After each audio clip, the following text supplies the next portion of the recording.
ಈಗ ಎಂಥ ಪವರ್ ಬಂತು ರಾಕ್ಲೈನ್ಗೆ ಅಂತ. ಹುಬ್ಬಳ್ಳಿಯ ಎಲ್ಲ ಡಿ ಬಾಸ್ ಅಭಿಮಾನಿಗಳಿಗೆ ತುಂಬು ಹೃದಯದ ನಮಸ್ಕಾರಗಳು.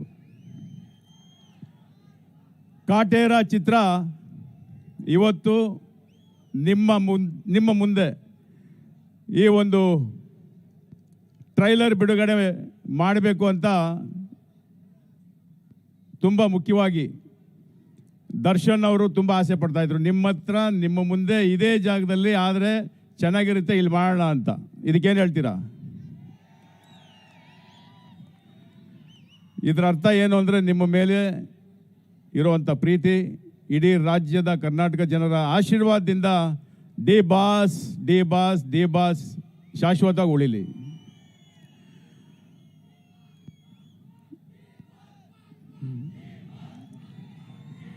ಇನ್ನ ಜೋರಾಗಬೇಕು. ಇದು ಅಣ್ಣ ಅವ್ರು ಬೇಗ ಮಾತು ಮುಗಿಸೋರೆ ನಾನು ಮಾತಾಡ್ತೀನಿ, ಇಲ್ಲಾಂದ್ರೆ ಆಮೇಲೆ ಇನ್ನೂ ಲೇಟ್ ಆಯ್ತಿದೆ ಅಂತ ಅಷ್ಟೇ. ಸೊ ಇಡೀ ಚಿತ್ರರಂಗದ ಎಲ್ಲರೂ ಪರಿಚಯ ಆಗಿದ್ದಾರೆ ನಿಮಗೆ. ನಮ್ಮ ಮುಖ್ಯವಾಗಿ ಹೇಳಬೇಕು ಅಂದರೆ ನಾಯಕ ನಟಿ ಮಾಲಾಶ್ರೀ ಅವರ ಮಗಳು ಆರಾಧನಾ ಈ ಒಂದು ಚಿತ್ರದ ಮೂಲಕ ನಿಮ್ಮ ಮುಂದೆ ಬರ್ತಾ ಇದ್ದಾರೆ. ಮುಖ್ಯವಾಗಿ ನಿಮ್ಮೆಲ್ಲರ ಆಶೀರ್ವಾದ ಅವ್ರ ಮೇಲೂ ಇರಲಿ ಅಂತ ಕೇಳ್ಕೊತೀನಿ. ಹಾಗೆ ಈ ಚಿತ್ರದ ಬಿಡುಗಡೆ 29ನೇ ತಾರೀಕಿದೆ, ಇದೇ ತಿಂಗಳು. ನಿಮ್ಮೆಲ್ಲರ ಆಶೀರ್ವಾದ ಇರಲಿ. ನಾನು ಹೆಚ್ಚಿಗೆ ಮಾತಾಡೋಕ್ಕೆ ಹೋಗಲ್ಲ, ಆಲ್ರೆಡಿ ಎಲ್ಲರೂ ಮಾತಾಡಿದ್ದಾರೆ.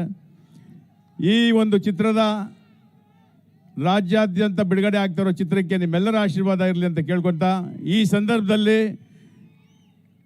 ಮಾಧ್ಯಮದ ಮಿತ್ರರು ಇದ್ದಾರೆ ಇಲ್ಲಿ. ಮತ್ತು ಇವತ್ತು ಇಲ್ಲಿ ಶಾಂತವಾಗಿ ಇಂಥ ಒಂದು ಕಾರ್ಯಕ್ರಮ ಹುಬ್ಬಳ್ಳಿಯಲ್ಲಿ ನಡೀತಾ ಇದೆ ಅಂದರೆ ಅದಕ್ಕೆ ಕಾರಣ ಯಾರು ಗೊತ್ತಾ? ಡಿ ಬಾಸ್ ಇಲ್ಲಿ ಬರೋದಕ್ಕೆ ಕಾರಣ ಯಾರು ಗೊತ್ತಾ? ಶಾಂತವಾಗಿ ಇಲ್ಲಿ ಕಾರ್ಯಕ್ರಮ ನಡೀತಾ ಇರೋದಕ್ಕೆ ಹುಬ್ಬಳ್ಳಿಯ ಪೊಲೀಸ್,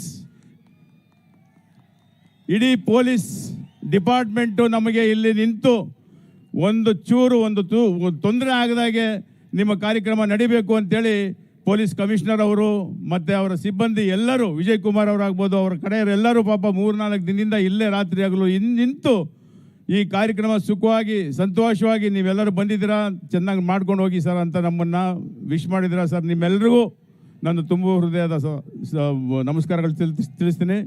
ಹಾಗೆ ಈ ಸಂದರ್ಭದಲ್ಲಿ ನಾನು ತುಂಬ ಮುಖ್ಯವಾಗಿ ನಮ್ಮ ನಿರ್ದೇಶಕರು ತರುಣ್ ಸುಧೀರ್ ಇದ್ದಾರೆ, ಅವ್ರಿಗೆ ನಾನು ಎಷ್ಟು ಥ್ಯಾಂಕ್ಸ್ ಹೇಳಿದ್ರು ಕಮ್ಮಿ. ಯಾಕೆ ಅಂದರೆ ಆ ಚಿತ್ರನ ನೀವು ನೋಡಿದ ಮೇಲೆ ನಿಮಗೆ ಗೊತ್ತಾಗುತ್ತೆ ಎಷ್ಟು ಅದ್ಭುತವಾಗಿ ತರುಣ್ ಈ ಚಿತ್ರನ ನಿರ್ದೇಶನ ಮಾಡಿದ್ದಾರೆ ಅಂತ ನಿಮಗೆ ಗೊತ್ತಾಗುತ್ತೆ. ಹಾಗೆ ಹರಿಕೃಷ್ಣ ಅವ್ರ ಸಂಗೀತ ಅಷ್ಟೇ, ಹೇಳ್ತಾ ಹೋದರೆ ತುಂಬ ದೊಡ್ಡ ಲಿಸ್ಟ್ ಇದೆ. ಸೊ ನಾನು ಹೆಚ್ಚಿನ ಸಮಯ ನಾನು ತಗೊಳಕ್ಕೆ ಹೋಗೋದಿಲ್ಲ, ನಾನು ಮಾತು ಮುಗಿಸ್ತಾ ಇದ್ದೀನಿ. ಜೈ ಹಿಂದ್, ಜೈ ಕರ್ನಾಟಕ ಮಾತೆ, ನಮಸ್ಕಾರ.